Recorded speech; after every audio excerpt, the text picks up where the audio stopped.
नमस्कार दोस्तों, मेरा नाम है मनीष कुमार सिंह और स्वागत है आपका 4 पीएम महाराष्ट्र पे। दोस्तों, जैसा कि आसार जताया जा रहा था कि शरद पवार कुछ न कुछ बड़ा गेम ज़रूर करने वाले हैं, जिससे महाराष्ट्र में सियासी भूचाल जो है वो आ सकता है और इस तरीके की बातें लगातार चल रही थी। अब इन सब के बीच एक बड़ी खबर आ रही है। अचानक शरद पवार के घर पहुंचे हैं अजीत गुट के नेता छगन भुजबल। जी हाँ, छगन भुजबल पहुंचे हैं शरद पवार से मिलने। अब इस मुलाकात को लेकर सियासी हलचल तेज हो गई है। अजीत पवार गुट के बड़े नेता छगन भुजबल आज अचानक शरद पवार के घर पहुंचे हैं। कुछ महीने पहले वो पवार का साथ छोड़कर भतीजे अजीत पवार के साथ थे। महाराष्ट्र की सियासत में हलचल मच गई। अब ये साफ नहीं है कि मुलाकात का एजेंडा क्या था और बारामती की रैली में भुजबल ने पवार पर एक निशाना साधा था और उसके तुरंत बाद अब उनसे वो मिलने पहुंचे हैं। कई दिनों से मीडिया में अटकलें लगाई जा रही थी कि महाराष्ट्र में जल्द ही नया सियासी भूचाल आने वाला है। खबर थी कि महाराष्ट्र के उप मुख्यमंत्री अजीत पवार के कुछ नाराज नेता उनके चाचा शरद पवार के साथ वापस जा सकते हैं। आज अचानक अजीत गुट के दिग्गज नेता छगन भुजबल शरद पवार से मुलाकात करने पहुंच गए। इस मुलाकात पर अब कई तरह के कयास लगाए जा रहे हैं। अब देखिए कि इस मिलने से पहले, इस मुलाकात से पहले अभी कुछ दिनों पहले ही छगन भुजबल ने शरद पवार पर हमला किया था और छगन भुजबल ने शरद पवार पर हमला करते हुए कहा था कि महाराष्ट्र में जिस मराठा आरक्षण पर लोगों को भड़काया जा रहा है, उसके पीछे शरद पवार ही हैं। आज वह उनसे मिलने पहुंच गए। क्या यह मुलाकात मराठा आरक्षण के मुद्दे पर है या फिर एजेंडे में कुछ और है? खबरों में बताया जा रहा है कि छगन भुजबल ने शरद पवार से मिलने के लिए पहले से कोई ऐसा सूचना भी नहीं दी थी और ना ही इसके बारे में किसी को भनक थी। कुछ समय पहले ये भी अटकलें थी कि छगन भुजबल उद्धव ठाकरे की पार्टी में जा सकते हैं। हालाँकि तब उन्होंने साफ कहा था कि वो एनसीपी के साथ ही हैं। शरद पवार ने ही एनसीपी यानी राष्ट्रीय कांग्रेस पार्टी बनाई थी, लेकिन कुछ महीने पहले अजीत पवार, जो कि भतीजे हैं उनके, बगावत कर पार्टी तोड़ी। चुनाव आयोग ने भी अजीत पवार के जो गुट है उसको असली एनसीपी माना। अब आज की मुलाकात से नए समीकरण जो है वो अब बनते दिखाई दे रहे हैं महाराष्ट्र की राजनीति में।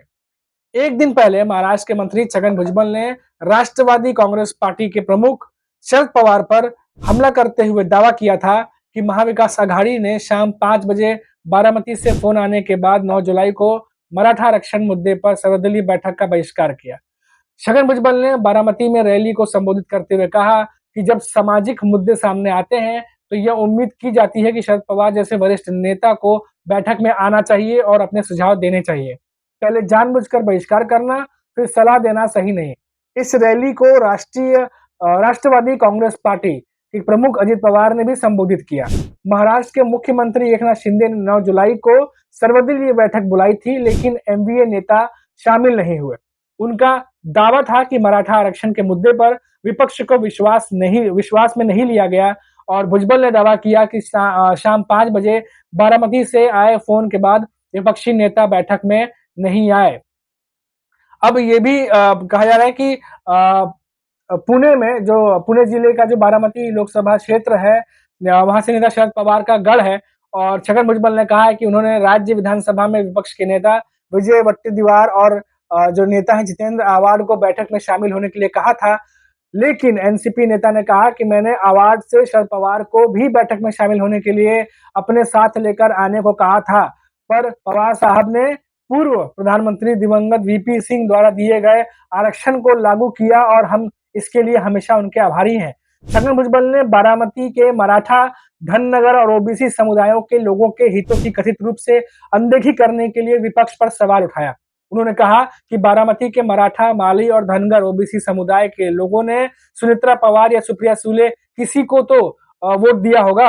आप हमसे नाराज हो सकते हैं, लेकिन इन समुदाय को क्यों असहाय छोड़ रहे हैं? क्या उनके हितों की रक्षा करना आपका कर्तव्य नहीं है? और सुप्रिया सुले ने अजित पवार की पत्नी सुनेत्रा पवार को हराकर बारामती लोकसभा सीट पर अपना कब्जा बरकरार रखा। सर्वदलीय बैठक के बहिष्कार के कारण राज्य विधानसभा में हंगामा हुआ और सत्ता पक्ष ने विपक्ष पर राजनीतिक लाभ के लिए जानबूझकर जातिगत तनाव भड़काने और आरक्षण मुद्दे को हल करने के लिए जो रचनात्मक रूप से काम नहीं करने का आरोप लगाया। तो ये तमाम बातें चल रही हैं, लेकिन इन सबके बीच जो छगन भुजबल की मुलाकात हुई है शरद पवार से, उससे ये अंदाजा लगाया जा रहा है कि अब शायद जो महाराष्ट्र की राजनीति है उसमें भूचाल आ सकता है काफ़ी बड़ा। और ये अपने आप में एक तरीके से ये भी है, क्योंकि कुछ दिनों पहले जिस तरीके से छगन भुजबल जो उनका उनका जो रोल रहा है महाराष्ट्र की राजनीति में, अगर आप उसको देखिए, तो लोकसभा चुनाव के दौरान वो नासिक सीट से लड़ना चाह रहे थे, और जिसको लेकर के जो है कुछ नेता, उनके दल के नेता उनके सपोर्ट में थे। लेकिन बीजेपी और एकनाथ शिंदे और जो अजित पवार की एनसीपी है, तीनों मिल करके सीटों का बंटवारा कर रहे थे, और किन्हीं वजहों से नासिक की सीट जो है वो छगन भुजबल को नहीं मिली।